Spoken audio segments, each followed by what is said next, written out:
अब हमारा अगला टॉपिक आता है conversion of domestic income into national income.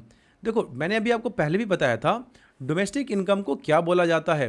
Domestic income को जीडीपी बोला जाता है और नेशनल इनकम को एनएनपी बोला जाता है। और डोमेस्टिक इनकम और नेशनल इनकम में एक मेजर डिफरेंस है। डोमेस्टिक इनकम में हम जो पर्सन हमारे टेरिटरी में नहीं रह रहा है, जो अब्रॉड में रह रहे हैं, उनके पैसे को ऐड नहीं करते हैं। तो यहाँ पे इस बात को बिल्कुल ध्यान से समझना। और नेशनल इनकम में हमारा रेसिडेंट चाहे हमारे टेरिटरी में हो चाहे आउटसाइड द टेरिटरी हो, उसके पैसे को हम ऐड करते हैं। इसलिए जो फॉर्मूला होता है कि नेशनल इनकम निकालने के लिए हम डोमेस्टिक इनकम में net factor income from abroad को ऐड करते हैं। और ये net factor income from abroad क्या होता है? देखो, net factor income from abroad is equal to factor income earn by our resident from the rest of the world minus factor income earn by non resident in our domestic territory. देखो, जो हमारे resident बाहर से पैसा India में भेज रहे हैं उस पैसे को तो ऐड करना होगा, और जो नॉन रेसिडेंट हमारे टेरिटरी में रह रहा था उसके पैसे को हमें माइनस करना होगा। तो इसीलिए डोमेस्टिक इनकम में हम इन चीज़ों को ऐड कर देते हैं।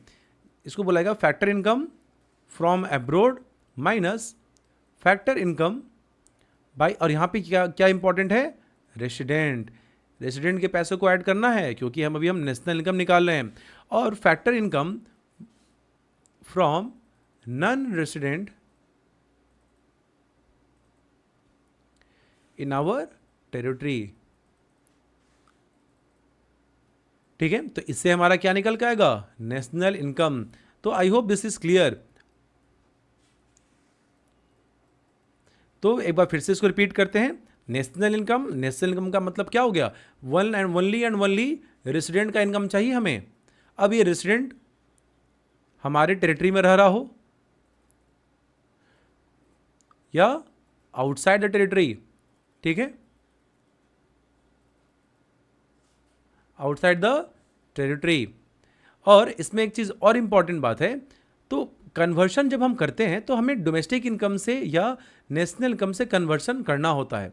तो डोमेस्टिक इनकम में तो जो आउटसाइड टेरिटरी था उसके पैसे को तो हम माइनस कर दिए हुए हैं, क्योंकि डोमेस्टिक इनकम क्या कहता है कि जो रेसिडेंट इंडिया में रहेगा, जो पर्सन, चाहे वो रेसिडेंट हो चाहे नॉन रेसिडेंट हो, सिर्फ उसी के पैसे को ऐड करेंगे। तो कन्वर्शन करने के लिए हम फिर डोमेस्टिक इनकम में अब्रॉड वाले पैसे को, रेसिडेंट का पैसा जो अब्रॉड से आया उसे ऐड कर देंगे, और जो नॉन रेसिडेंट हमारे डोमेस्टिक टेरिटरी में रह रहा था उसके पैसे को माइनस कर देंगे। So now I think you have finally understood it and let us move to the next topic. Now domestic income versus national income. ध्यान से देखिएगा इसे। Domestic income is the sum total of factor income generated within the domestic territory of a country no matter who generate this income. मैंने जैसे पहले भी आपको बताया था, डोमेस्टिक इनकम में भाई कंडीशन है कि भाई तुम भारत के अंदर हो। अब भारत के अंदर चाहे भारत का रेसिडेंट हो या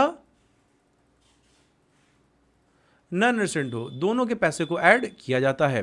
वेयर एज नेशनल इनकम में तो only resident, only national, Bharat का ही नागरिक, चाहे वो विद इन टेरिटरी हो या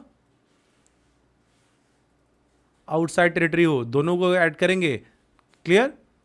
domestic income does not includes net factor income from abroad. इसमें अब्रॉड के पैसे को माइनस नहीं करेंगे। क्यों नहीं करेंगे? क्योंकि भाई टेरिटरी में तो था ही नहीं, और डोमेस्टिक इनकम में सिर्फ टेरिटरी की इनकम को इंक्लूड करते हैं, इसलिए एनएफआईए को माइनस किया जाता है और नेशनल इनकम में एनएफआईए के पैसे को ऐड किया जाता है।